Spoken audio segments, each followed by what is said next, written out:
I pulled into the circular driveway of my father's Connecticut estate, watching the autumn leaves dance across manicured lawns that probably cost more to maintain than most people's yearly salaries. 2 years had passed since I last set foot on this property, and frankly, I hadn't missed the pretentious atmosphere one bit. But today was different. Today I was returning as something my father, Harold, had always demanded I become a millionaire. My tech startup had just sold for $37 million, and despite every instinct screaming at me to skip this Thanksgiving gathering, I decided to face the man who had made my childhood a calculated exercise in emotional manipulation. When Harold answered the mahogany door, his cold gray eyes immediately assessed me like I was a business acquisition.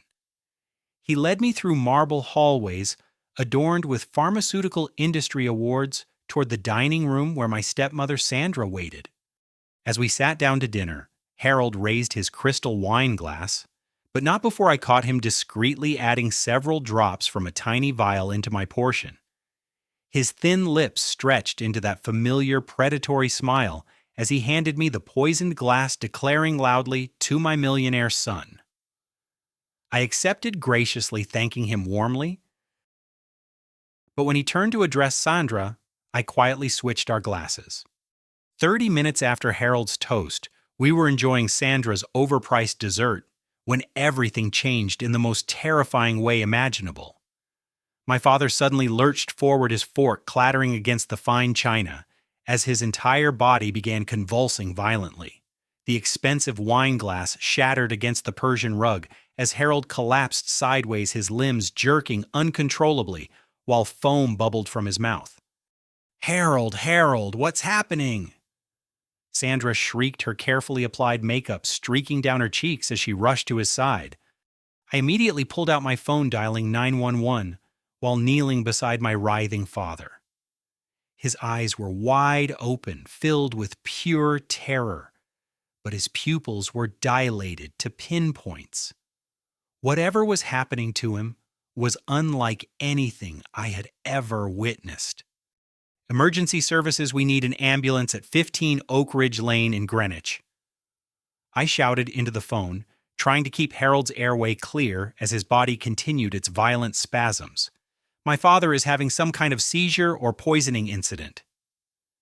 The paramedics arrived within 8 minutes, their sirens wailing through the quiet neighborhood where multi-million-dollar homes stood like silent sentinels. They immediately began working on Harold, checking his vital signs and administering medications while asking rapid-fire questions about what he had consumed. "Has he taken any medications today? Any recreational drugs, alcohol?"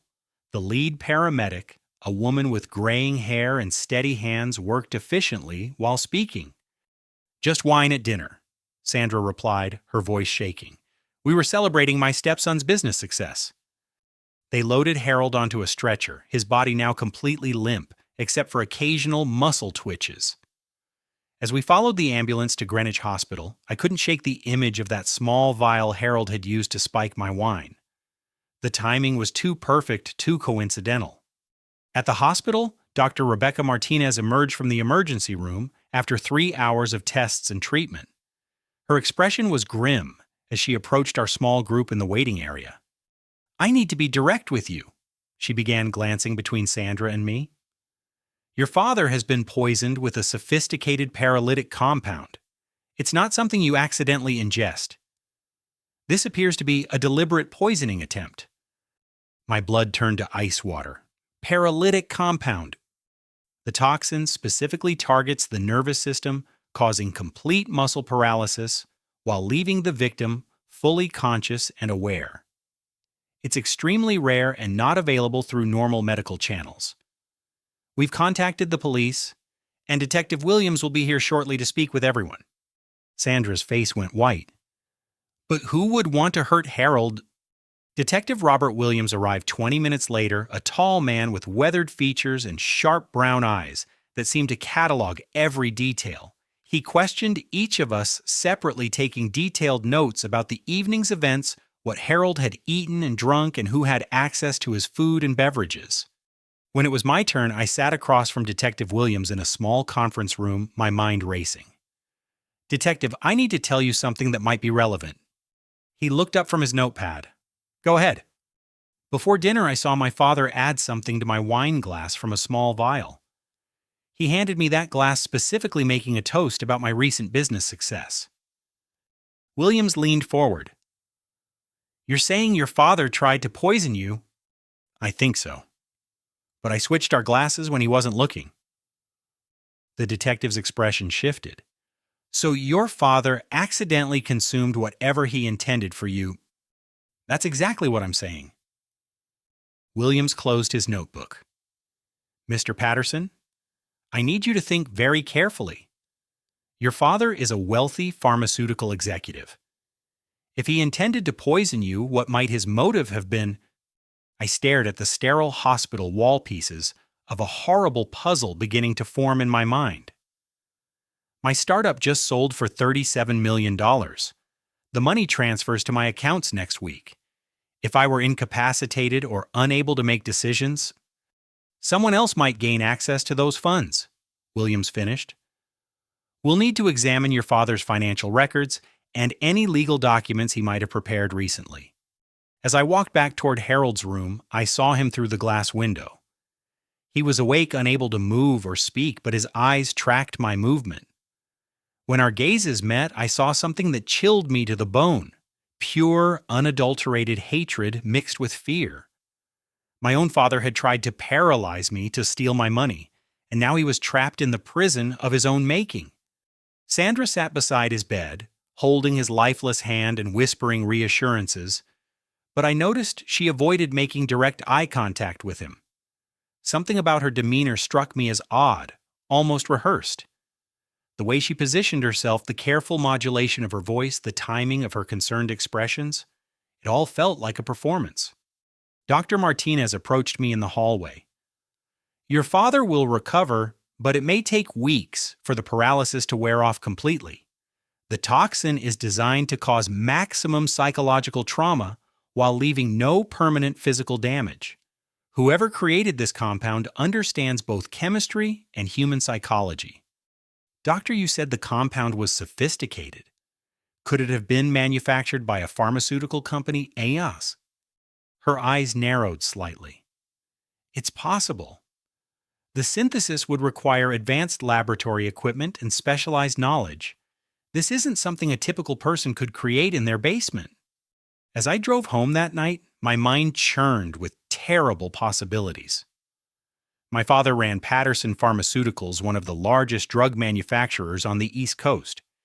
He had access to equipment, chemicals, and expertise that could create exactly the kind of toxin that nearly killed him tonight. The question that haunted me was whether Harold had acted alone or if Sandra knew about his plans.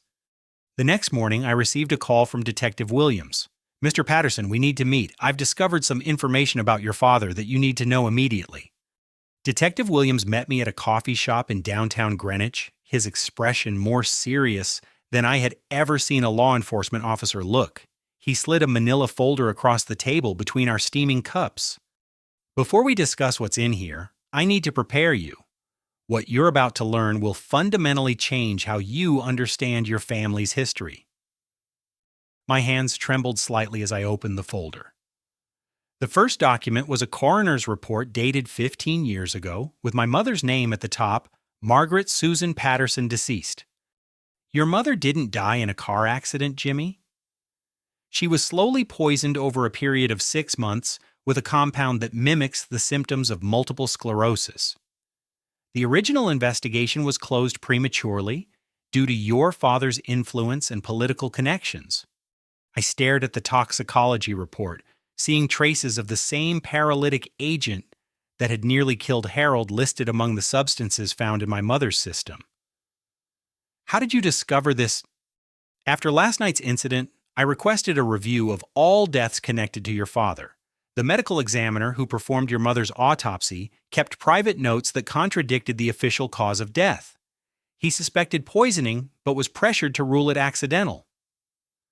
Williams pulled out another file, this one, containing photographs of a young girl with blonde hair and bright blue eyes. My sister Amy, who had supposedly died from a rare genetic disorder, when she was 12 years old. Amy's death was also suspicious. The genetic condition your father claimed she suffered from doesn't exist in your family's medical history. Both your mother and Amy had substantial trust funds that transferred to Harold upon their deaths. The coffee shop seemed to spin around me as the magnitude of my father's crimes became clear. He killed them for money. We believe so. But there's more. Williams leaned forward, lowering his voice.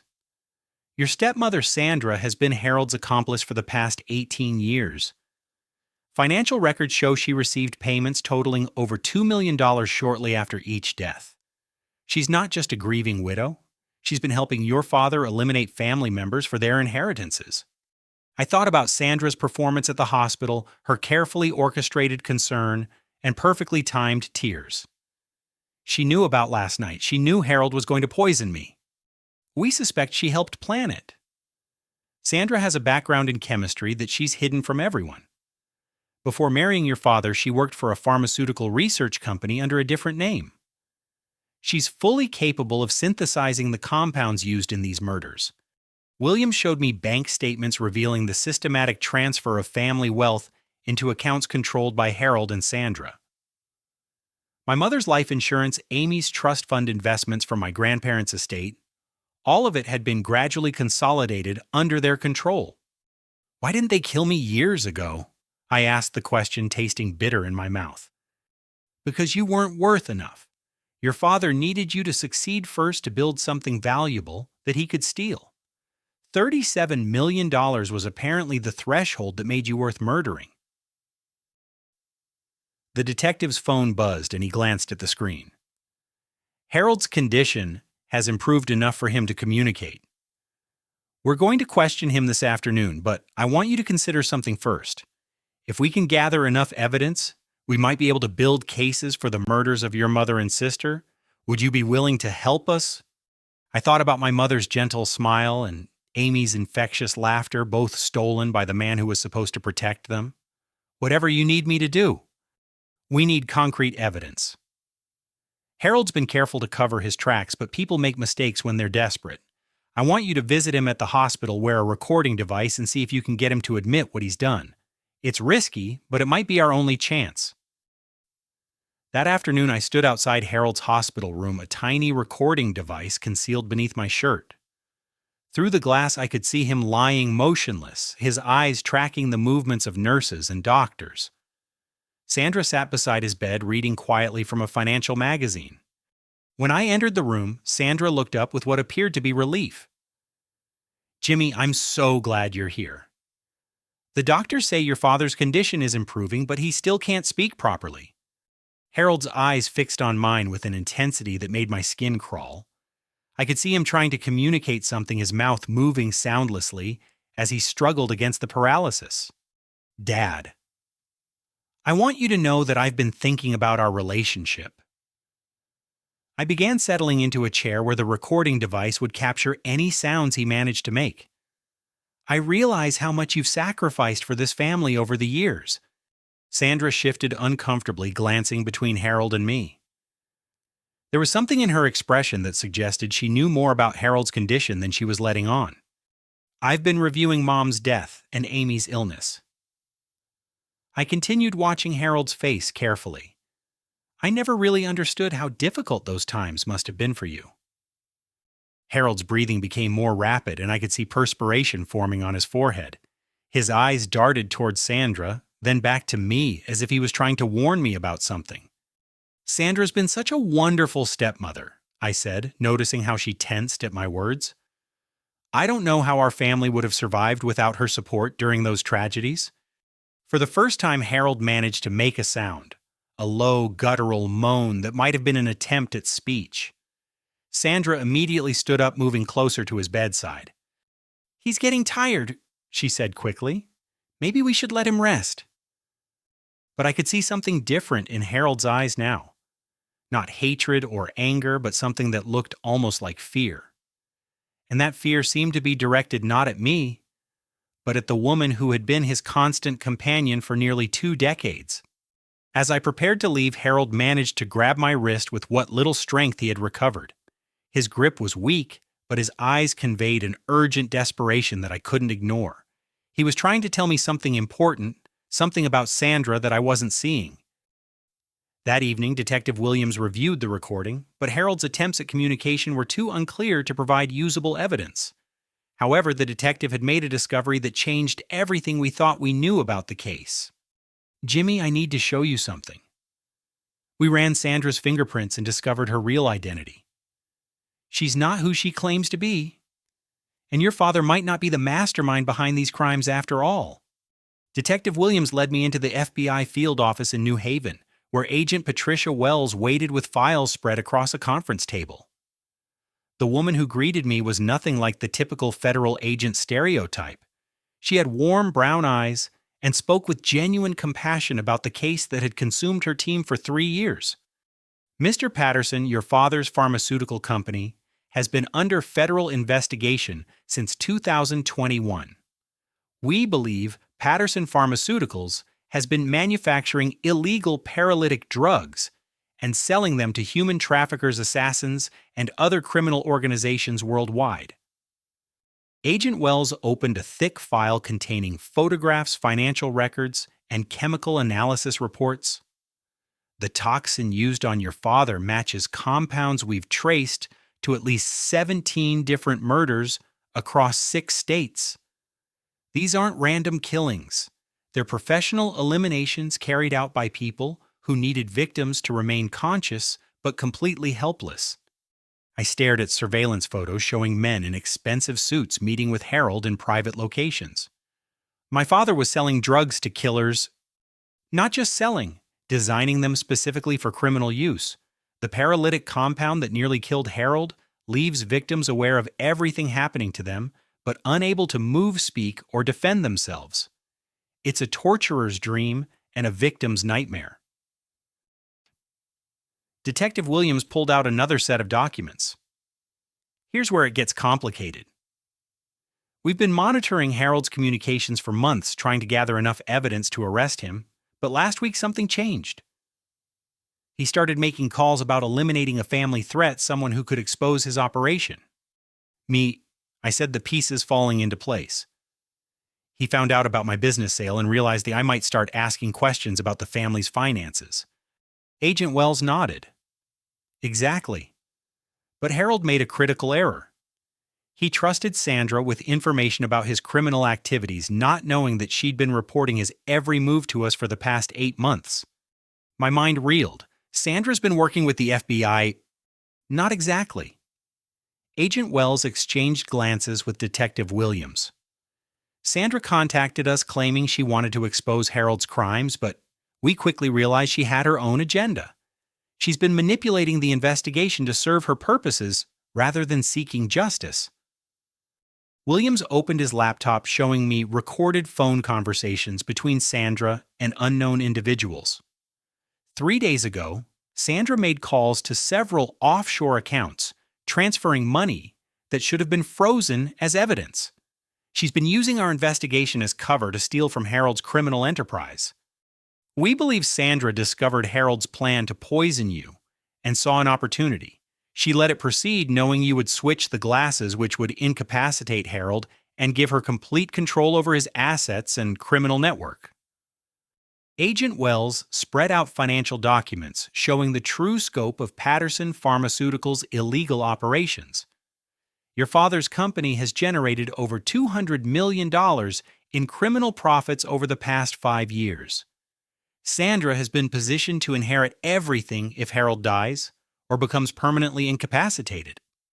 But if Harold recovers, he'll expose her involvement, I pointed out. Which is why we believe she's planning to finish what the poison started. We've intercepted communication suggesting Sandra has acquired a more lethal compound that she intends to use on Harold within the next 48 hours. Detective Williams leaned forward. This is where we need your help, Jimmy. We can't arrest Sandra yet because we don't have solid evidence of her intended murder.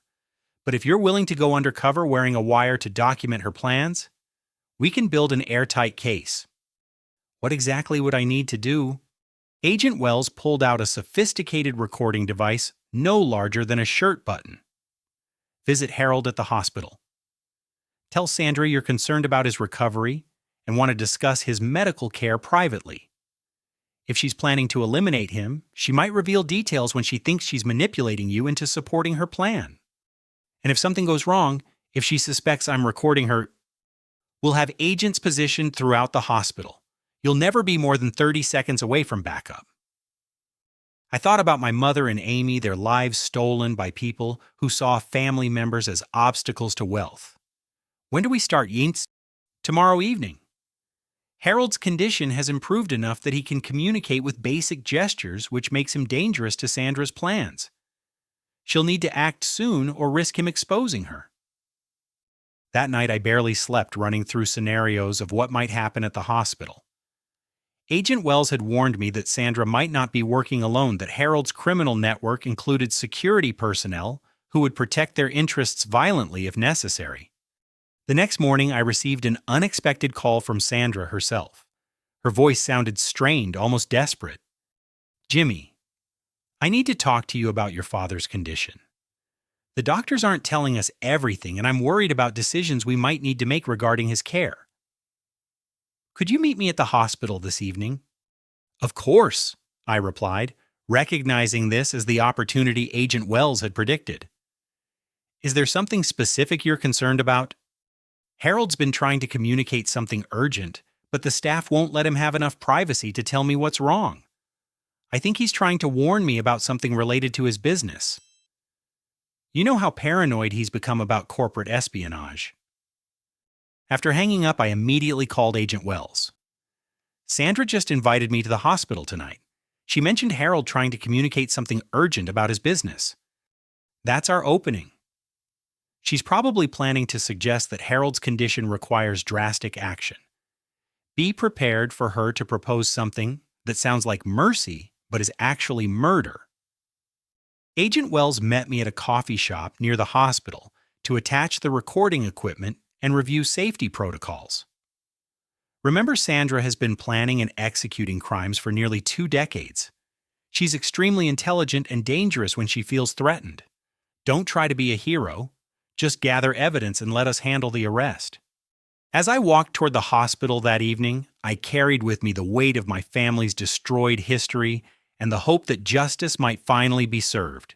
But I also carried something else, a growing suspicion that the woman who had helped raise me was far more dangerous than any of us had realized. Inside Harold's room, Sandra was waiting with the expression of concern that I now recognized as carefully manufactured. Harold lay in his bed, his eyes moving frantically between us, as if he was trying to communicate something urgent. "Jimmy, thank you for coming. I've been thinking about what's best for your father, and I believe we need to have a very serious conversation about his future." Harold's hospital room felt different that evening, charged with an undercurrent of tension that made every shadow seem ominous.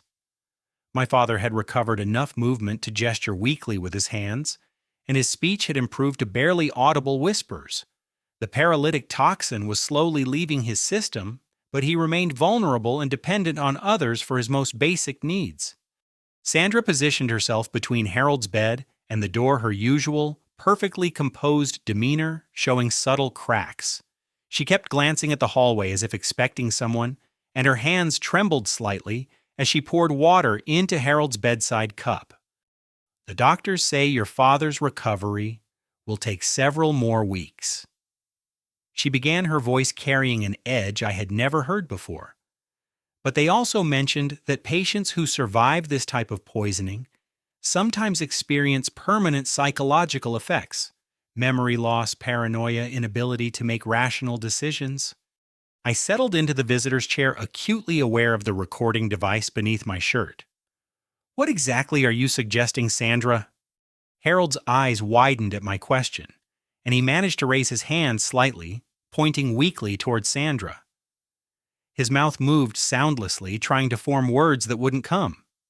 "I'm suggesting that we need to consider your father's quality of life." Sandra continued, moving closer to Harold's bedside. "He's been trying to tell me something about his business, about threats to the family, but nothing he says makes sense. The toxin may have caused permanent brain damage." "What kind of threats?" I asked, noticing how Harold's agitation increased whenever Sandra spoke about his mental condition. Sandra glanced toward the door again, then pulled her chair closer to mine. Jimmy, there are things about your father's business that you don't know. Patterson Pharmaceuticals has been involved in some very dangerous research projects.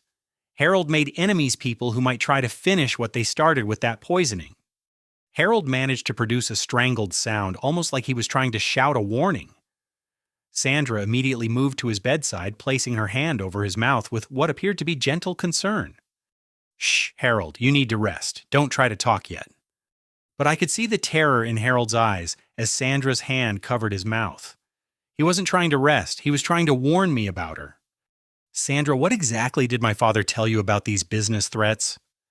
She removed her hand from Harold's mouth and sat back down, her expression shifting to one of calculated vulnerability.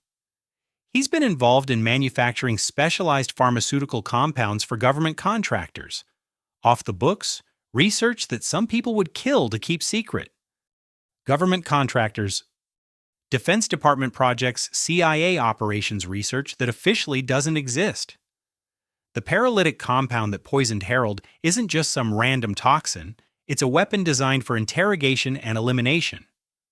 Harold has been producing it for federal agencies for the past 5 years. I felt a chill as I realized Sandra was revealing information that could destroy multiple people's lives if it became public. Either she was telling the truth about government involvement, or she was setting up an elaborate cover story for Harold's criminal activities. Harold managed to grab my wrist again, his grip stronger than it had been the day before. This time he held on long enough to spell out letters against my palm with his finger, Danger. Dad, are you trying to tell me something? Sandra stood up abruptly. He's been doing that all day, spelling random letters. The doctors say it's a side effect of the neurological damage. But Harold's eyes were completely lucid as he continued spelling against my skin, Sandrakilled. Sandra, I think we should get a doctor to check on his condition. That won't be necessary, a new voice said from the doorway. 2 large men in dark suits entered the room, moving with the practiced efficiency of professional security personnel. One positioned himself by the door while the other approached Sandra with obvious familiarity. Ma'am, we have the supplies you requested, the first man said, producing a small medical case from his jacket. Sandra's entire demeanor changed instantly.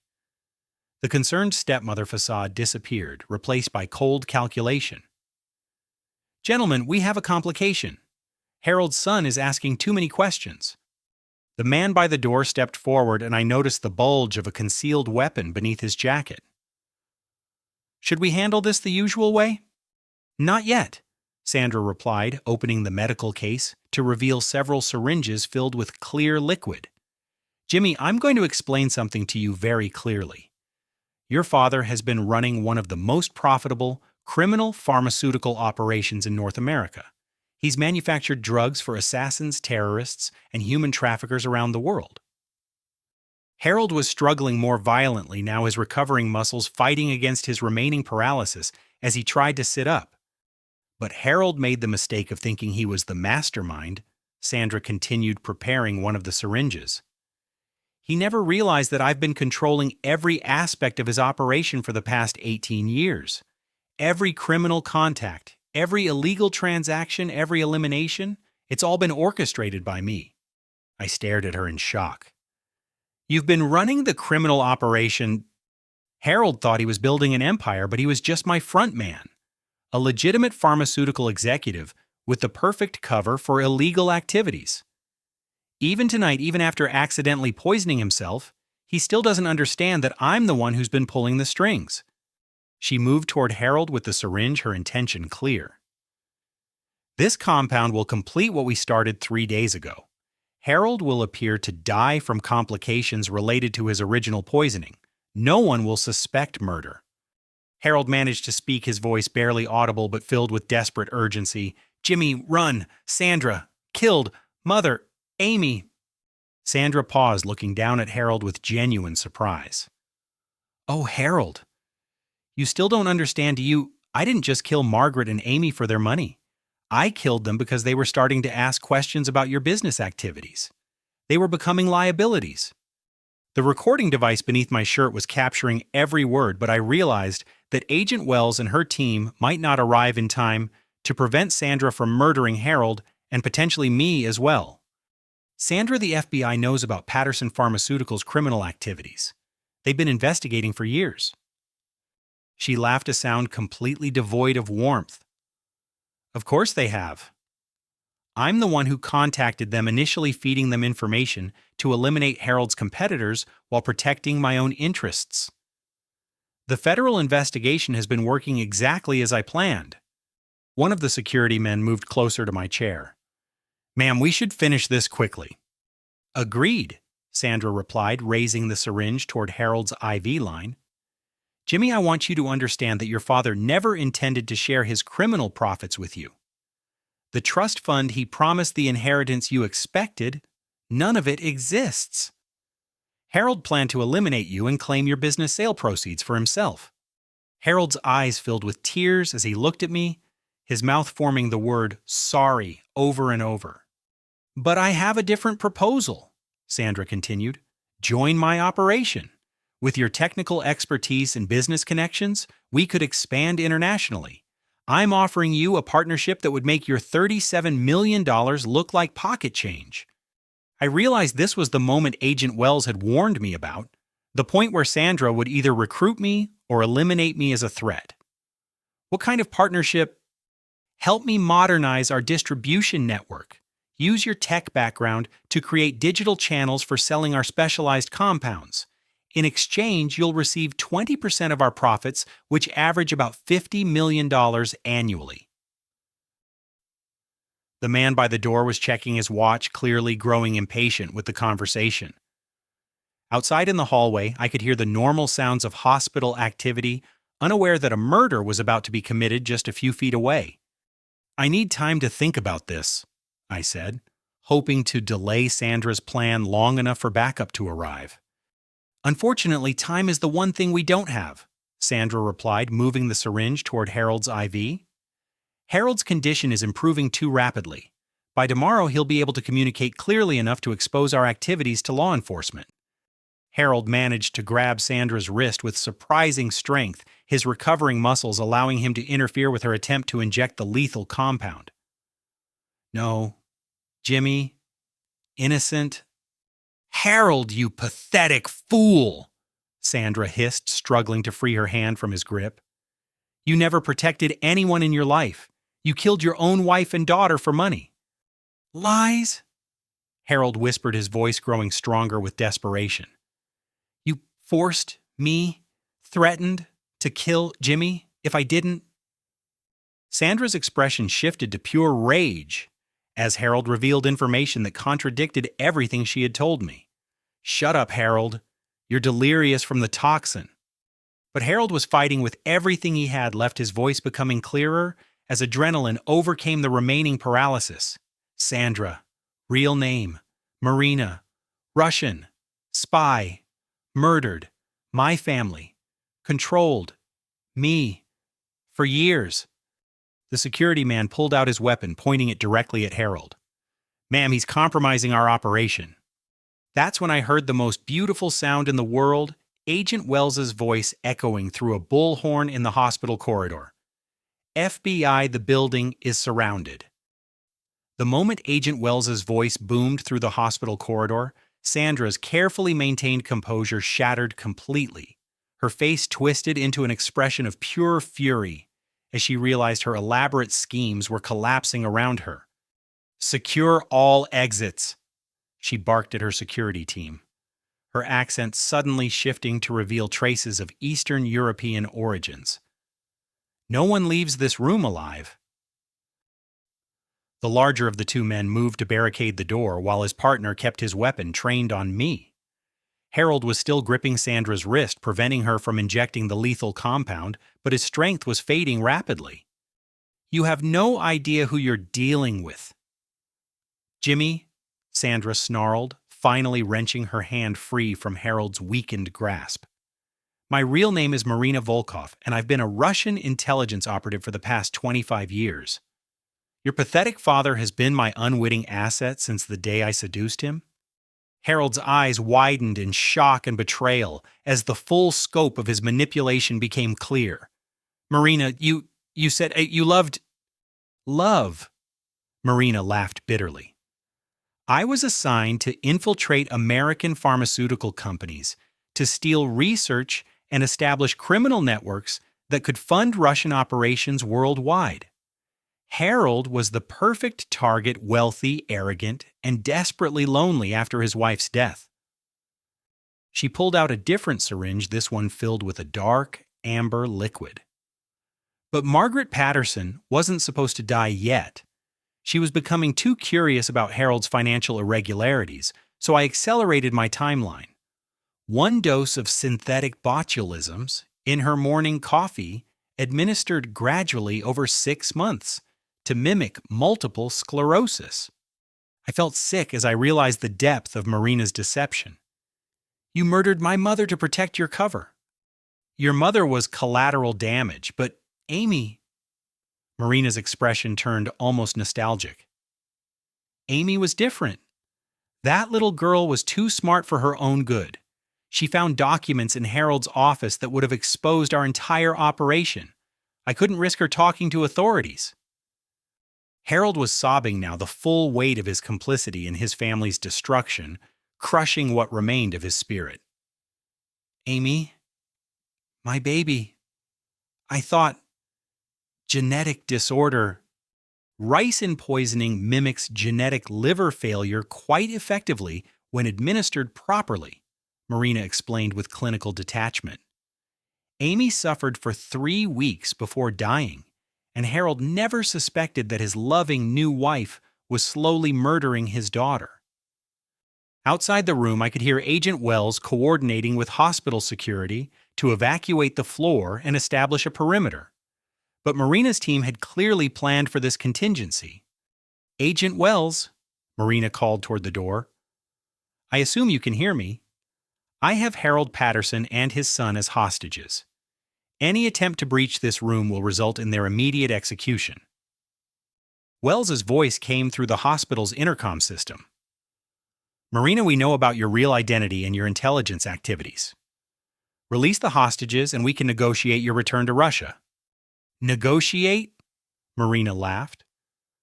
I've been building criminal networks in America for decades. I have no intention of returning to Moscow empty-handed. She moved closer to Harold's bedside, the amber liquid syringe ready. This compound is far more interesting than the paralytic toxin your father accidentally consumed. It's a truth serum combined with a slow-acting neurotoxin. Harold will spend his final hours confessing every detail of our criminal operations before dying in apparent respiratory failure. But first, she continued, turning toward me, you're going to help me escape this hospital. Your technical expertise will be useful for accessing building schematics and security systems. I realized Marina had no intention of letting any of us survive. She was planning to eliminate Harold to prevent his testimony, kill me, to remove a witness, and use the chaos to escape custody. Marina, the FBI has been monitoring Patterson Pharmaceuticals for years. They already have evidence of your criminal activities. They have evidence of Harold's crimes, she corrected. Every transaction, every criminal contact, every illegal operation has been carefully documented with Harold as the apparent mastermind. I've maintained perfect plausible deniability as the concerned wife who gradually discovered her husband's illegal activities. Harold managed to speak again, his voice stronger as rage overcame his physical weakness. 20 years I believed. You cared. I cared about your pharmaceutical company's potential for generating untraceable income, Marina replied coldly. Your personal worth to me ended the day I gained access to your manufacturing facilities and client networks. She inserted the syringe into Harold's IV line, beginning to push the plunger slowly. This particular compound takes approximately 30 minutes to complete its work. Harold will have time to experience the full psychological impact of understanding how thoroughly he's been manipulated before the neurotoxin claims him. That's when Harold surprised everyone in the room. Despite his weakened condition, despite months of psychological manipulation and physical incapacitation, he summoned enough strength to grab Marina's wrist again and twist it violently. The syringe flew across the room, shattering against the wall and spilling its lethal contents across the floor. Jimmy Harold gasped, his voice carrying more authority than I had heard from him in years. Under my mattress, flash drive contains everything. One of the security men moved toward Harold to restrain him, but my father wasn't finished fighting. With his recovering strength, he managed to kick the medical equipment cart into the man's path, causing him to stumble and giving me a chance to move. I dove toward Harold's bed, reaching under the mattress where my fingers found a small USB device. Harold must have been recording evidence of Marina's activities, probably as insurance against exactly this kind of betrayal. That flash drive contains financial records, communication logs, and video evidence of Marina's real activities. Harold whispered urgently. She never knew. I was documenting everything. Marina's face went white as she realized the implications. Impossible. I monitored all your electronic activities. Hidden camera in my office, voice, activated recording, devices, every confession, every threat, every murder you planned, it's all there. The security team leader raised his weapon toward Harold. Ma'am, we need to eliminate the evidence and witnesses immediately. But Marina was staring at the flash drive in my hand with pure terror. 25 years of intelligence work, hundreds of Russian assets, international criminal networks spanning 6 continents. If that information reaches American intelligence agencies, it will destroy everything. Agent Wells's voice came through the intercom again. Marina, we have the building completely surrounded. There's no escape route available. Release the hostages and surrender peacefully. Release the hostages, Marina laughed hysterically. Agent Wells, you have no idea what's at stake here. That flash drive contains information that could trigger an international incident between Russia and America. I'd rather die than let it fall into your hands. She pulled out her own weapon, a compact pistol that had been concealed in her purse. Everyone in this room dies before I allow 25 years of intelligence work to be compromised. Harold looked at me with an expression I hadn't seen since childhood: paternal protection, overcoming personal fear. Jimmy, forgive me for everything. I did wrong. Dad, we're going to get through this. No, he said quietly. Marina's right about one thing. I don't deserve to survive what I've done. But you deserve better than this. Harold suddenly lunged forward with whatever strength he had left, grabbing Marina's gun hand and forcing it upward just as she pulled the trigger. The shot went into the ceiling, and in the chaos that followed, I heard the most welcome sound imaginable: Agent Wells and her team breaching the door. But Marina had one final surprise that none of us had anticipated.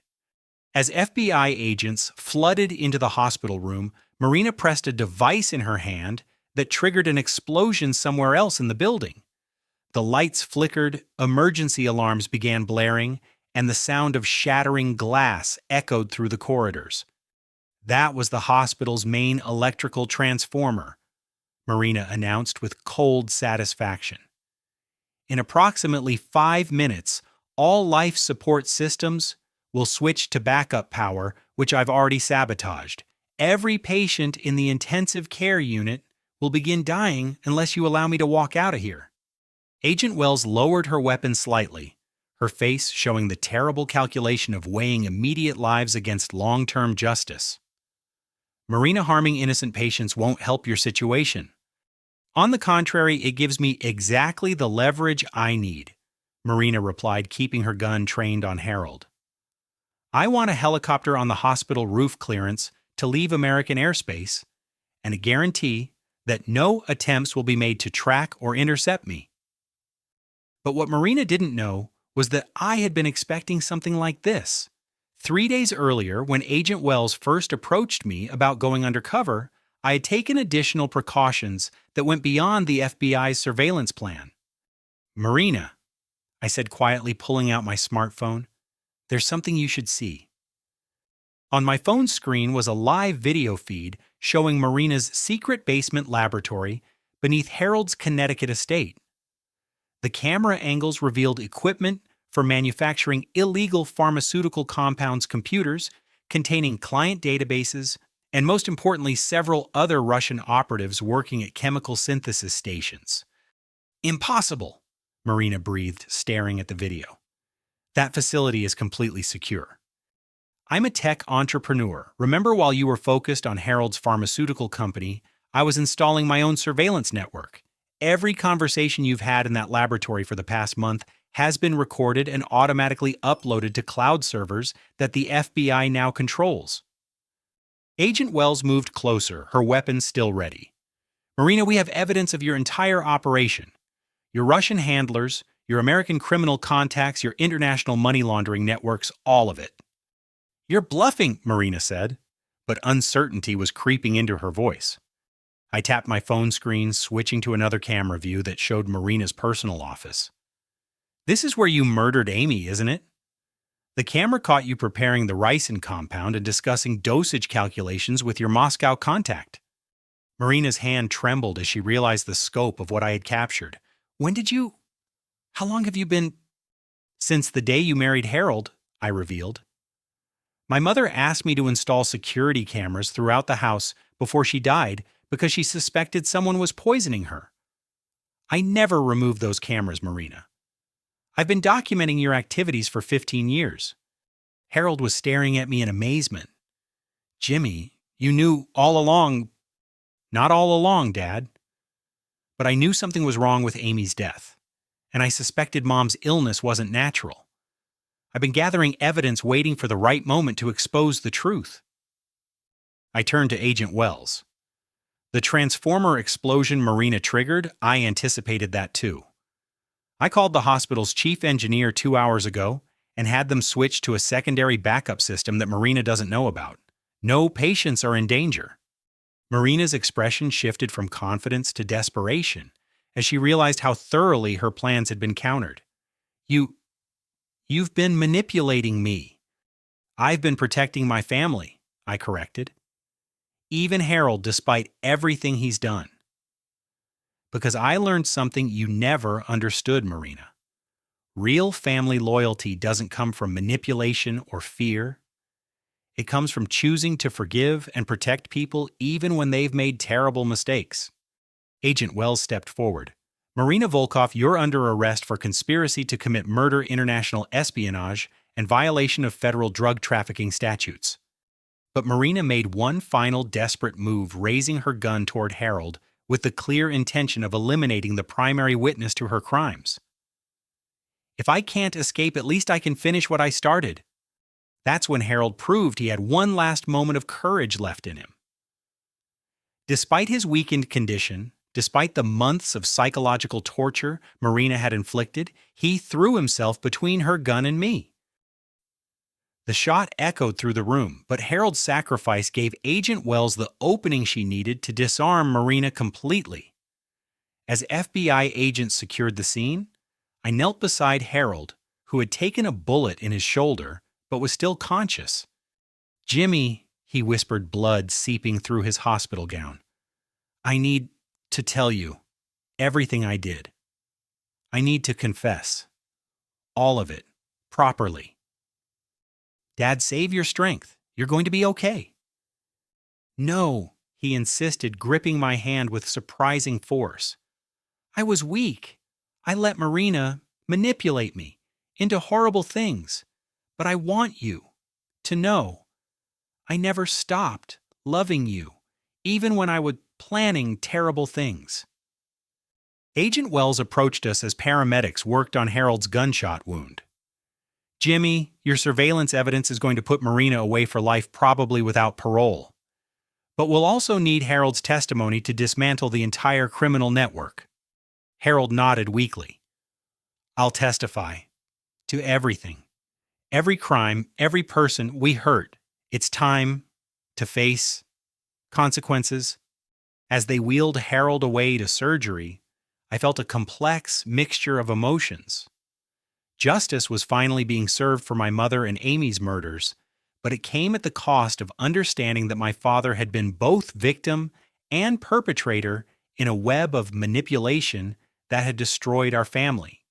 Marina was led away in handcuffs, her carefully constructed identity as Sandra Patterson, finally stripped away to reveal the foreign intelligence operative beneath. As she passed me, she made one final comment that would haunt me for months afterward. "You think you've won Jimmy, but you have no idea how many American families I've destroyed over the past 25 years. Your family was just one operation among dozens." Agent Wells put her hand on my shoulder. "Marina's criminal network extended far beyond Patterson Pharmaceuticals. Your evidence is going to help us identify and arrest people who have been operating undetected for decades. You've potentially saved hundreds of lives." That night, as I sat in the hospital waiting room during Harold's surgery, I thought about the strange journey that had brought us to this moment. 3 days ago, I had been a successful entrepreneur returning home for a family dinner. Now I was the key witness in an international espionage case that would reshape how federal agencies approached pharmaceutical crimes. But most importantly, I had learned something about forgiveness that would guide the rest of my life. Harold had made terrible choices, had allowed himself to be manipulated into unforgivable acts, but in his final moments of crisis, he had chosen to protect rather than harm. That choice, more than all the evidence I had gathered, gave me hope that people could change even after committing the worst possible betrayals. The next morning, Detective Williams informed me that Marina had begun cooperating with federal authorities, providing information about Russian intelligence operations in exchange for avoiding the death penalty. Her testimony would expose a network of foreign operatives embedded in American pharmaceutical technology and defense industries. Harold survived his surgery and spent the next several months providing detailed testimony that helped convict over 30 individuals involved in the international criminal network. His cooperation with authorities became a model for how victims of long-term psychological manipulation could reclaim their agency and choose to do the right thing even after years of making terrible decisions. 6 months after that terrible night in the hospital, I stood in a federal courthouse watching Marina Volkov receive a sentence of life imprisonment without the possibility of parole. Judge Catherine Morrison read the charges with a gravity that reflected the international scope of Marina's crimes: 17 counts of murder conspiracy to commit espionage, international drug trafficking, and orchestrating criminal networks that had claimed over 100 lives across 6 countries. Marina showed no emotion as the sentence was pronounced, but I noticed her glance toward the gallery where several family members of her victims had gathered to witness this moment of justice. Among them sat Harold, who had spent months in rehabilitation, both physically recovering from his gunshot wound and psychologically processing the manipulation he had endured for nearly 2 decades. The transformation in my father over those 6 months had been remarkable to witness. Working with federal prosecutors and victim counselors, Harold had come to understand the difference between his genuine crimes and the actions he had been coerced into committing through Marina's sophisticated psychological manipulation. He accepted full responsibility for his choices while also recognizing that he had been a victim of an intelligence operation designed to exploit his vulnerabilities. "Your Honor," Harold had said during his own sentencing hearing 2 weeks earlier, "I want the families of Margaret and Amy Patterson to know that not a day passes without my feeling the full weight of what I allowed to happen to the people I should have protected. I failed as a husband and father in the most fundamental ways possible."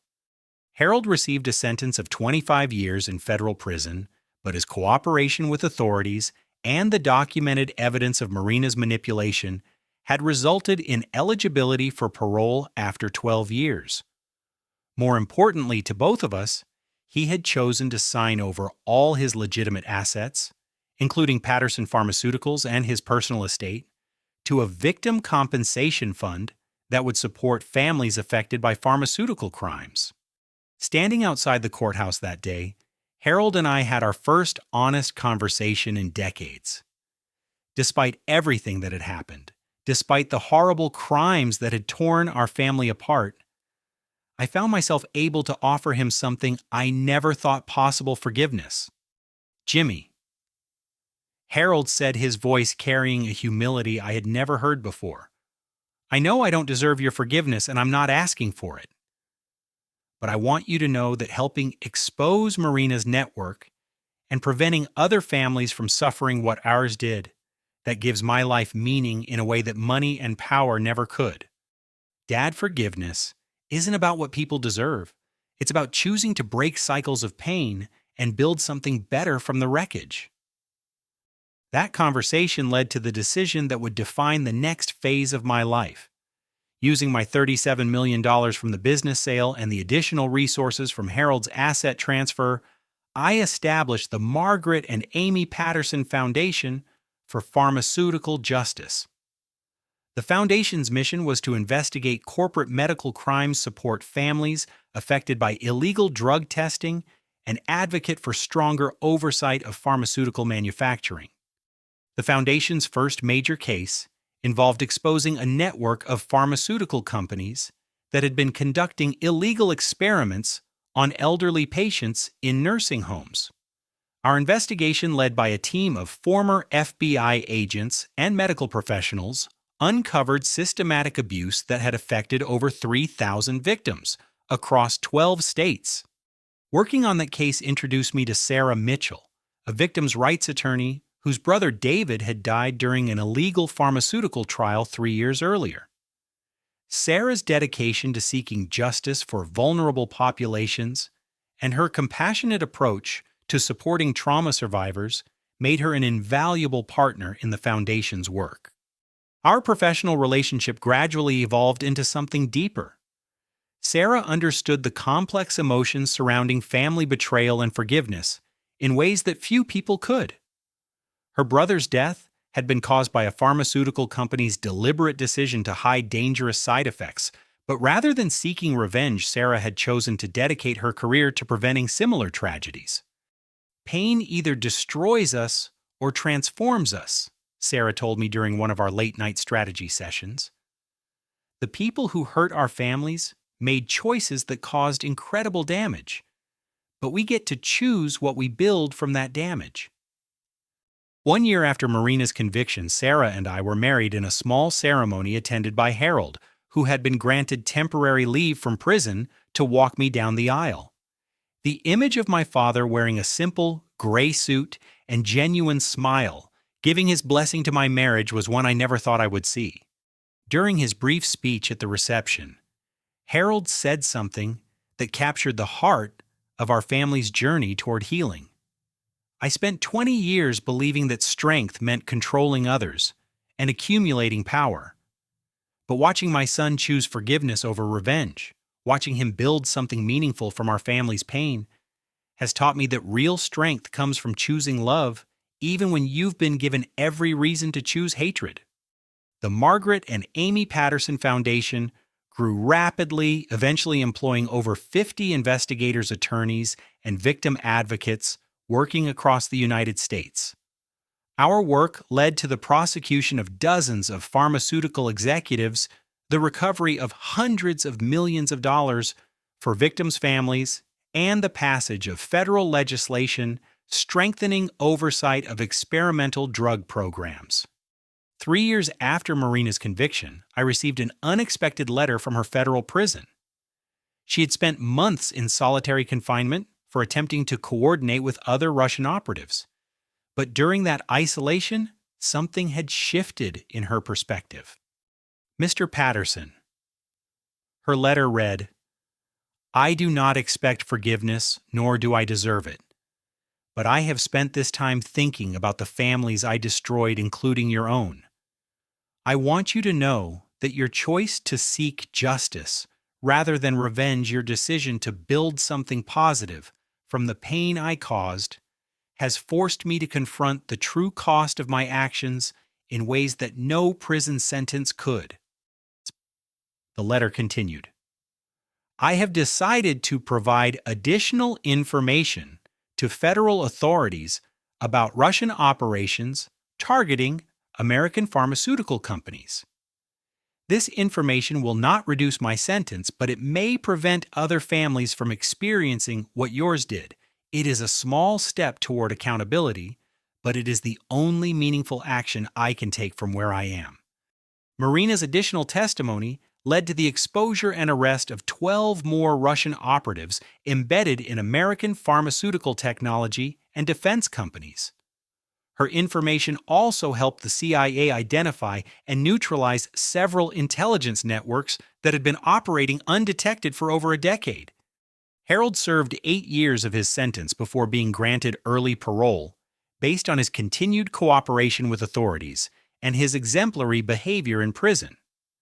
During his incarceration, he had completed a doctoral program in victim psychology and had become a counselor for other inmates struggling with the psychological aftermath of manipulation and abuse. When Harold was released, he moved into a small apartment near the Foundation's headquarters and began working as a volunteer counselor for families affected by pharmaceutical crimes. His unique perspective, as someone who had been both perpetrator and victim of psychological manipulation, made him extraordinarily effective at helping others understand the complex dynamics of coercion and recovery. The day Harold walked out of federal prison, I was waiting for him with Sarah and our 6-month-old daughter, Margaret Amy Patterson, named in honor of the family members we had lost but would never forget. Harold's first meeting with his granddaughter was a moment of pure joy that seemed to wash away years of pain and regret. She has her grandmother's eyes, Harold said softly, holding Margaret with the gentle care of a man who understood the preciousness of family bonds. 5 years after Marina's conviction, the Foundation received a call that would bring our family's story full circle. A young woman named Elena Petrov contacted us, claiming to be Marina's daughter, seeking information about her mother's crimes and their impact on American families. Elena had grown up believing her mother worked for an international pharmaceutical consulting company, never knowing about Marina's real identity as a Russian intelligence operative. When Marina's arrest made international news, Elena's entire understanding of her family history had shattered. I need to understand what my mother did, Elena told me during our first meeting. I need to know how to live with being the daughter of someone who caused so much pain. Working with Elena over the following months, I came to understand that the children of people who commit terrible crimes face their own unique form of trauma. Elena carried guilt and shame for actions she had never committed simply because of her biological connection to Marina. Through the Foundation, we helped Elena connect with other family members of individuals convicted of serious crimes, creating a support network for people navigating the complex emotions of loving someone who had caused tremendous harm. Elena eventually chose to legally change her name and dedicated her life to victim advocacy work, specializing in supporting children whose parents had been involved in criminal activities. Her decision to transform her mother's legacy of harm into a force for healing became an inspiration for everyone involved with the Foundation's work. Today, 10 years after that terrible Thanksgiving dinner, when I first discovered my father's poisoning attempt, the Margaret and Amy Patterson Foundation has helped secure justice for over 2,000 families affected by pharmaceutical crimes. We have recovered more than $500 million in compensation for victims, and our advocacy work has resulted in federal legislation that has prevented countless other families from experiencing the kind of betrayal that nearly destroyed ours. Harold, now 71 years old, continues to work with the Foundation as our senior counselor for manipulation recovery. His relationship with Elena, who considers him a surrogate grandfather, has given him a chance to experience the kind of healthy family bonds he never knew how to create with his own children. Sarah and I have been blessed with 3 children, Margaret, our eldest daughter, who carries the names of the family members we lost, David named after Sarah's brother, and Harold James named after my father, but carrying the hope of a different kind of legacy. Every Sunday, our extended family gathers for dinner at our home in Connecticut, not far from the estate where Marina nearly succeeded in destroying us all. These gatherings include Harold, Elena, several families we have helped through the foundation, and often former FBI agents who worked on Marina's case and have become close friends. During one recent family dinner, my son David, now 5 years old, asked his grandfather Harold to explain why some people make bad choices that hurt other people. Harold's response captured the wisdom he had gained through years of confronting his own failures. Sometimes people get lost, David. They start making decisions based on fear or greed or anger, and those decisions lead to more bad decisions until they forget who they really wanted to be. But the amazing thing about people is that they can always choose to find their way back to being good, even after making terrible mistakes. Did you get lost, Grandpa Harold? Yes, David. I got very lost for a long time. But your father helped me find my way back by choosing to forgive me and by showing me how to use our family's pain to help other people.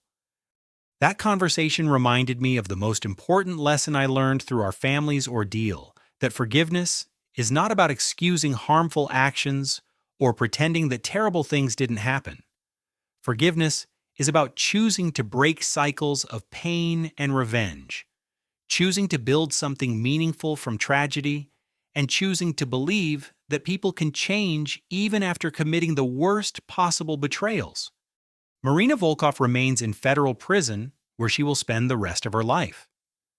But even she has found ways to contribute positively from within her confinement, providing ongoing intelligence to federal agencies and counseling other inmates who are struggling with the psychological aftermath of manipulation and abuse. The last letter I received from Marina contained a single sentence that summarized her transformation. I cannot undo the pain I caused, but I can spend my remaining years ensuring that the knowledge I gained through causing harm is used to prevent others from following my path. As I reflect on our family's journey from that poisoned Thanksgiving dinner to the life we have built today, I am struck by the power of choosing healing over revenge, justice over vengeance, and hope over despair.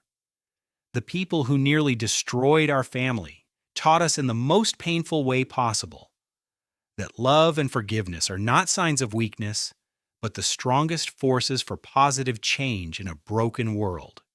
Our foundation's motto, inscribed on a memorial wall honoring Margaret and Amy Patterson and all victims of pharmaceutical crimes, reads, "From the depths of betrayal, we choose to build bridges of justice. From the ashes of broken trust, we nurture seeds of healing. In memory of those we lost, we dedicate our lives to protecting those who remain."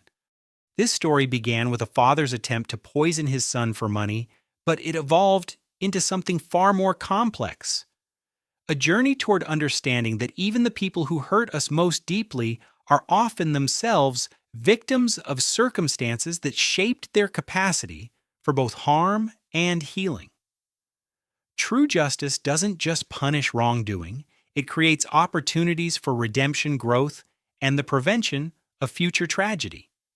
The $37 million from my business sale, combined with Harold's asset transfer and donations from families we have helped, has grown into a foundation worth over $200 million. But the true measure of our success isn't financial. It's the thousands of families who have found justice, the dozens of criminals who have been held accountable, and the children who will grow up safer because we chose to transform our pain into a force for positive change. Have you ever faced a situation where someone you trusted betrayed you in the most devastating way possible? How did you find the strength to choose healing over revenge, justice over vengeance? Share your thoughts in the comments below. Your story might provide hope and inspiration for someone else navigating their own journey through family betrayal and recovery. Thank you for joining me on this difficult but ultimately hopeful journey. If this story moved you or provided insights that might help others, please like this video, subscribe to our channel, and share it with anyone who might benefit from understanding that even the deepest wounds can become sources of strength and purpose. May you find the courage to transform your own pain into a force for healing, and may you discover that forgiveness is not about what others deserve, but about the freedom and peace that come from choosing love over hatred, hope over despair, and justice over revenge.